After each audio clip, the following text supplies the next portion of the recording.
où il y a cette belle critique qui revient toujours en ce qui concerne les personnes qui sont restées au pays vis-à-vis des personnes qui ont immigré et qui sont à l'extérieur du pays. Alors les gens aiment souvent dire tu n'as plus du temps pour nous, tu ne m'écris plus, tu es devenu distant, depuis que tu es là-bas, tu penses que tu es déjà arrivé. Et comme ça, beaucoup de relations se sont brisées, beaucoup de personnes ont dû parfois perdre des amis par rapport à ce type d'appréhension. Alors, on va faire un peu le point aujourd'hui. Vous savez, lorsqu'une personne quitte du pays pour immigrer vers des destinations comme le Canada, les États-Unis, les Émirats arabes unis, l'Angleterre, tout pays où on immigre, on quitte et on arrive dans des environnements qui sont parfois assez hostiles à nous-mêmes en fonction, vous voyez, de la vie ou du niveau, du côté social que l'on avait lorsqu'on était dans son pays d'origine. Alors, on ne va pas perdre du temps à citer les difficultés socio-économiques qu'une personne peut rencontrer. Dans les premiers jours, il est bien évident que la personne pourra vous répondre, vous écrire pendant un temps, parce que lorsqu'elle vient d'arriver, elle n'a pas de boulot, elle est encore en train d'observer, en phase d'observation et tout, donc elle a du temps, la possibilité de se connecter, et donc ce côté oisif l'amène effectivement à rester connecté avec vous tout le temps et à s'adapter parfois à vos horaires en fonction du décalage horaire. Mais après ces temps-là, après quelques temps, la personne va certainement trouver un travail et le travail vient avec un certain nombre de responsabilités et de restrictions en matière de temps. On peut supposer que cette personne fréquente aussi, parce qu'effectivement, lorsqu'on immigre, lorsqu'on arrive dans un nouveau pays, notre objectif en tant qu'immigré, c'est de pouvoir se garantir à soi-même des conditions de vie favorables. Et donc, on est toujours parfois ramené à améliorer nos conditions professionnelles, académiques, afin de mieux se poster. Et donc, la personne va prendre des heures de cours. Et si elle est dans un pays où la langue est différente, peut-être, supposons quelqu'un qui est en Afrique francophone, qui va aux États-Unis, il aura la barrière de la langue, ce qui veut dire qu'il sera amené à peut-être, c'est-à-dire préparer des cours, prendre des cours d'anglais, de langue pour pouvoir s'adapter. Donc, il a son école qu'il doit gérer, il a les cours de langue qu'il doit prendre entre-temps, il a le travail, et il doit dormir, il doit s'occuper de lui. Donc, entre tout ça, il va trouver du temps pour répondre à certains messages, mais parfois, il ne sera plus très présent. Et beaucoup de personnes s'offusquent de ce fait. C'est différent. Parfois, on dit qu'il faut être sur le terrain pour comprendre ce dont on parle, au lieu de critiquer. C'est clair que lorsqu'on est en Afrique et qu'on sait qu'on a quelqu'un qui est en Europe, aux États-Unis, en Australie et autres, on veut à tout prix garder des relations le plus souvent sous le principe de l'intérêt.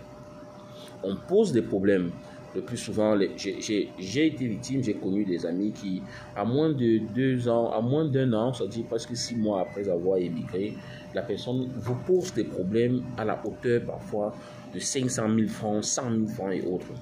Et pourtant, vous n'avez même pas encore une quelconque stabilité, vous venez de débuter, vous n'avez même pas encore de boulot, vous réfléchissez à comment est-ce que vous pouvez vous positionner. Et donc, vous rencontrez tout ce type de problème et les gens ne le comprennent pas. Donc, arrêtez de critiquer les personnes qui sont à l'étranger.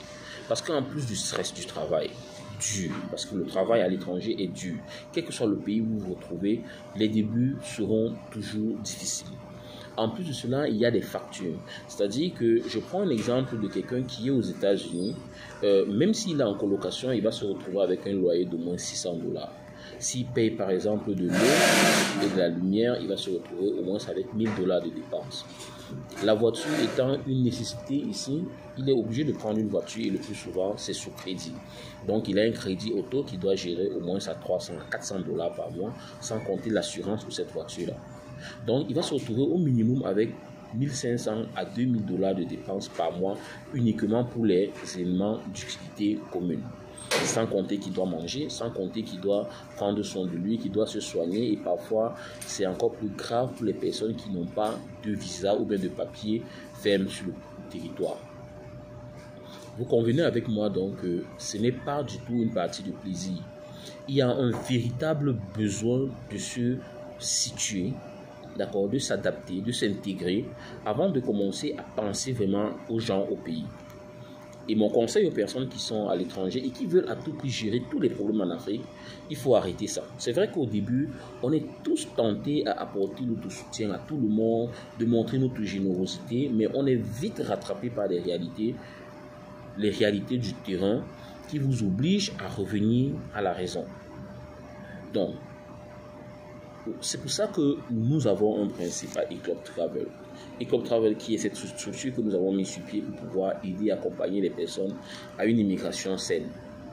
Nous avons le principe simple et ferme. Toute immigration se prépare. Parce que les réalités après l'immigration sont souvent très peu appréciées et parfois très difficiles à intégrer.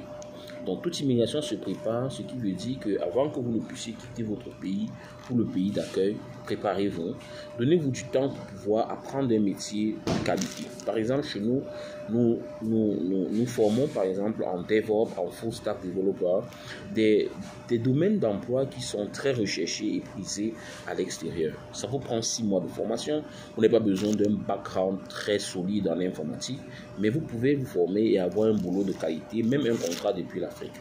Deuxièmement, nous accompagnons les professionnels de santé et infirmiers à pouvoir s'intégrer dans des pays comme le Canada, les États-Unis, les Émirats arabes unis, l'Angleterre et l'Australie, avec le programme de sponsoring que nous avons mis sur pied qui vous permet de pouvoir suivre c'est-à-dire un accompagnement, un coaching pour la préparation aux examens comme le NCLEX, le HAD, le DHA, le NMC, d'accord, et un accompagnement dans l'aide à l'authentification de vos documents au niveau du data flow de Dubaï et des environs, le WES et le CGFNS pour l'Amérique.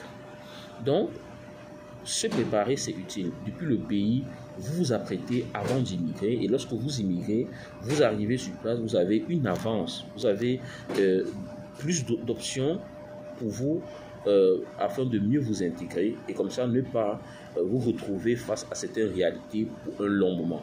Parce que quel que soit lambda, lorsque vous serez nouvellement arrivé, si vous n'avez pas un contrat de travail, vous allez certainement faire face aux problèmes d'insertion socio-culturelle ou encore le stress et autres. Donc, si tu es en Afrique, si tu es au pays et que tu as quelqu'un qui a immigré, la personne n'a même pas encore fait 2 années là où elle a immigré, donne-lui de l'air, laisse la personne respirer, permets-lui de pouvoir s'intégrer, de pouvoir s'asseoir, de pouvoir réfléchir, avant de lui poser tes énormes problèmes, avant de voir qu'il ne te répond pas, qu'il ne t'écrit pas. Comprends même déjà le décalage horaire, parce que beaucoup même appellent sans se demander est-ce que pendant que je suis en train d'appeler, est-ce qu'il n'est pas en train de dormir. Parfois il n'a que 2 ou 3 heures de sommeil par nuit et pendant ces 2 ou 3 heures de sommeil tu appelles, tu le réveilles et tu le mets la pression, tu veux causer à tout prix. Oui, on a tous envie de garder des liens avec la famille restée, on a besoin de partager avec vous, on aimerait vous donner tout ce que vous imaginez, tout ce que vous voulez, mais avant de le faire, il faut pouvoir posséder ces choses-là, il faut pouvoir les avoir.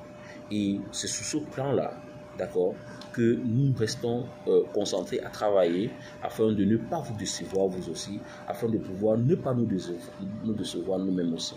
Donc, priez de beaucoup de comprendre ces gens, priez de vous mettre à leur place et d'être compréhensif, parce qu'une chose qui tue à l'extérieur, ce n'est pas le manque d'argent, ce n'est pas des problèmes. En fait, c'est le stress.